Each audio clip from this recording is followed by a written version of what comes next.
हाग्रामा महिलारिया गावखौ जेल जानायनिफ्राय रैखाथि होनो थाखायसो पार्टियाव खामानि मावगासिनो दं। हाग्रामाया गावखौ जेल जानायनिफ्राय बासिनो थाखायसो बे बाथ्राखौ बुंगासिनो। एम्बुआ दैज्लां बोथोरावल' गाबो, मेसें बोथोराव गाबा। दिनैनि दिनाव जों बर' हारिया गोदोनि दोरोङारि बिथिंजों आबाद मावला, बिगियानारि बिथिंजों खामानि मावसै। एम्बुखौ नेना आबाद मावला आरो हाग्रामा महिलानि रावाबो रज'ला। एम्बुआ दैज्लाङावल' गाबो, बियो मालाबाबो मेसेङाव गाबा। खिन्थु दिनैनि साइन्टिफिक जुगाव एम्बुनि सायाव सोनारनानै एग्रिकालसारखौ मावलिया।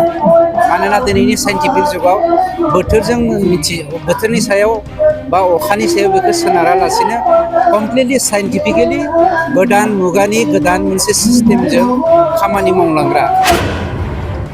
हाग्रामा महिलारिया गावनो इउपिपिएल दलाव फैनो नागिरदों। माब्रै इउपिपिएलनि सुबुङा बिपिएफ हान्जायाव थांनो?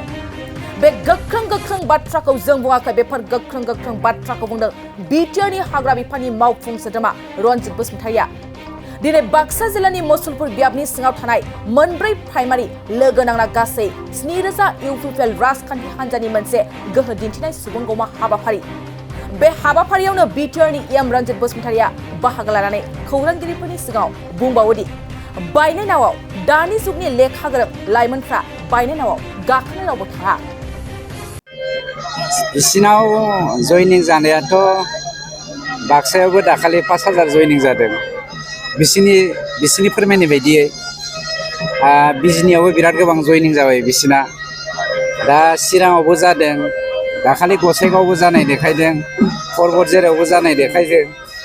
माने जोङो नायो जोंनिफ्राय इउपिपिएलनिफ्राय जायफ्रा मोननाय मोनिखौ जेब्लायबो लानानै पार्टिनि मोजां खामानि मावै, माखासेया माने मा होनगोन, पार्टियावहाय लेंखेदा बायदि खामानि मावग्रा मानसि थायोना, बेफोर थांनायनि अनगा बेफोरबायदि हाजार जोंनिफ्राय मालाबा बिपिएफ दोलोआवहाय इउपिपिएलआव थाङाखै।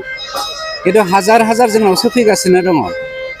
आं दाखालिनिफ्रायनो बुंगासिनो दङ जे खामफाम बरगयारि बिथाङा गावनि इउपिपिएलआव जयनिं जानायनि सिङाव खामानिखौ मावगासिनो दङ।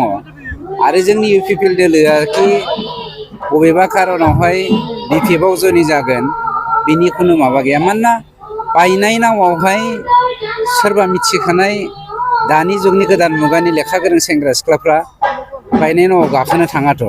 बे नावाव ना बैथायानो दङ, ना नावानो गोदान, ना नावानो रिपेयारिं खालामनाय, गब्लंखा बैथाबो गैया। बेयाव गाखोनानै गाव गब'नानै मालाबाबो गावनि जिउखौ फोजोबनो थाखाय बिपिएफ दोलोआवहाय हाबनायनि बाथ्रायानो फैनो हाया। आं गाव दाखालि बुंबाय, गावनो फैनो नागिरदों, माबोरै जोंनिया थांनांगौ जाखो? गावनो एमपिआवहाय हाग्रामानि रिकुवेस्टखौ माबानो हायैनि, दाननो हायैनि थाखाय एमपिखौ गेलेसिगोन बियो। खिन्थु मोनसे खोन्थाया रोखा, बिसोरो खोब बारा मोनोब्ला 140निफ्राय 150,000 मोनगोन। 40,000निफ्राय 150,000सल' बिसोर मोनगोन। थारमाने 1,40,000निफ्राय 1,50,000 बिसोर मोननो हागौ। गतिके बिसोर देरहानायनि बाथ्रायानो फैनो हाया। गतिके 1,40,000 बिपिएफनि सापर्टारा नेक्स्टआव सरकार दानो हागोन बेखौ रावबो सिमां नुखायाखै। मानोना हाग्रामाया मालाबाबो फैला। जाय समाजा दिनै बिटिआरनि समाजा, गासैबो जाथि जनगोष्ठिया सान्थि नागिरनानै, खौसेथि नागिरनानै, जौगानाय नागिरनानै लामा लाखाबाय। सान्थि मोननाय असान्थिनि राजा, खोमसिनि राजा हाग्रामाजों सोरबा थांनानै गावनि जिउखौ, गावनि हारिखौ, गावनि न'खरखौ मालाबाबो आन्दायहोनो थाङा। साइन्टिफिक, गतिके साइन्सजों आगान हरनानै थाबायनो रोंनाया, नाजानाया मानसिनि, गियानि मानसिनि खोन्था। गतिके हाग्रामाया सासे मूर्ख, सासे माने स्टुपिड पलिटिसियान, बे बाथ्राया रोखा जाबाय जे जायनि जाहोनाव बियो हारिखौ बार फानबाय थानो नागिरगासिनो दङ। नोङो मोनसे खोन्थाखौ नाय, एम्बुआ दैज्लाङावल' गाबो, बियो मालाबाबो मेसेङाव गाबा। खिन्थु दिनैनि साइन्टिफिक जुगाव एम्बुनि सायाव सोनारनानै एग्रिकालसारखौ मावलिया। मानोना दिनैनि साइन्टिफिक जुगाव बोथोरनि सायाव बा अखानि सायाव बेखौ सोनारालासिनो कमप्लिटलि साइन्टिफिकेलि गोदान मुगानि गोदान मोनसे सिस्टेमजों खामानि मावलांग्रा। गतिके दिनैनि बे 21st सेन्चुरिनि ग्लबेलिजम मोनसे थासारियाव गावनि हारिखौ फोथांना लाखिनोब्ला मा मावनांगौ मा मावनाङा बेखौ गोदान मुगानि सेंग्रा सिख्लाफ्रा लेखा गोरों सेंग्रा सिख्लाफ्रा मिथिजोबखागौ बे हाग्रामानि समनि स्टुपिड नंला जों बर' हारिया जों बर' हारियाबो गियानि जाबाय जोंखौ सोरबाया ट्राइबेल होननानै आन्डार एस्टिमेट खालामनो नाजानो हागौ खिन्थु ट्राइबेलफ्राबो लेखा गोरों जाबाय नोंथांमोना साननानै नाय नोंथांमोननि मिडियानि गेजेरजोंनो प्रचार जागासिनो दङ जे देग्लाय APSC नि मेइन एग्जामाव 133 गथ'फ्रा मेइन एग्जामाव पास जादों बेनि गेजेराव 40निफ्राय 50साया भाइभायाव मक इन्टारभिउआव निश्चय पास जागोन होमब्ला जोंनि बर' हारिया जे लेखा रोङाखै होननानै सोर बुंगोन आरो बेफोरबायदि लेखा गोरों हारिखौ बे स्टुपिड BPF नि लिडारफ्रा दैदेननो हागोन नामा बा बिथांमोननि बुंनाय बायदि बर' हारिया थांबावगोन नामा नंगौ बिथाङा मोनसे खोथा बाथ्राखौ बुंदों जे जोंनि माबानि मा होनो BTR